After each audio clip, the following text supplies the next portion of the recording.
Hello, আসসালামু আলাইকুম। চলে আসলাম আমি পুরনো জিনিসকে নতুনভাবে অর্গানাইজ করার একটি ছোট্ট ব্লগ নিয়ে।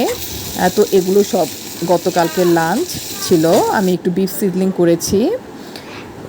মাঝে মাঝে বিফ সিজলিংটা বেশি করে ভেজিটেবল দিয়ে রাইস করে তার সাথে খেতে কিন্তু খুবই ভালো লাগে।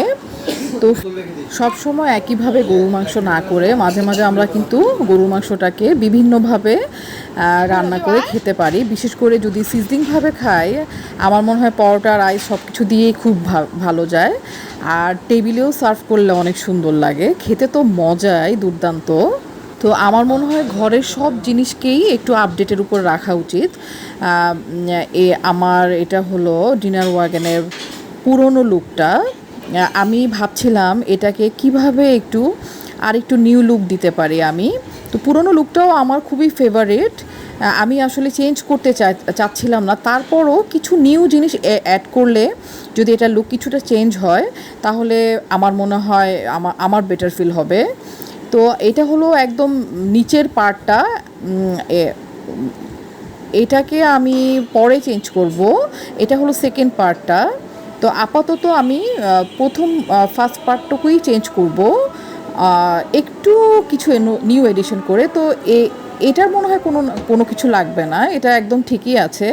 তো সেকেন্ড যে পার্টটুকু ছিল সেটার মাঝে আমি একটু চেঞ্জেস আনতে পারি।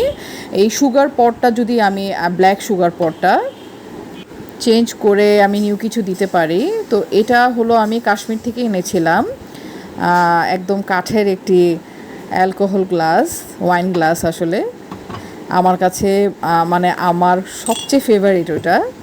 তো আমি সুগার পটটা চেঞ্জ করে দুটা নিউ ব্ল্যাক সিরামিকের কফি মগ দিচ্ছি, দেখা যাক কেমন লাগে।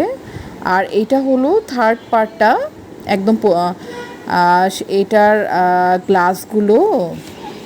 তো ফার্স্টে আমি এটা একটু ক্লিন করে নিচ্ছিলাম, ভাবছিলাম গ্লাসগুলো চেঞ্জ করা যায় কি না।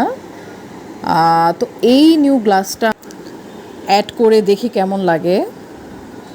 তো আমি পিছনে পুরনো গ্লাসগুলো দিয়ে সামনে এই নিউ গ্লাসগুলো অ্যাড করলাম।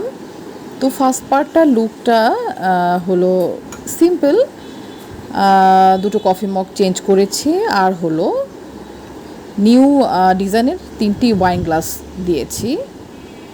তো এর পরের পার্ট অর্গানাইজেশনগুলো পরের ব্লগে দেখাবো। আজকের জন্য এতটুকু, আল্লাহ হাফেজ।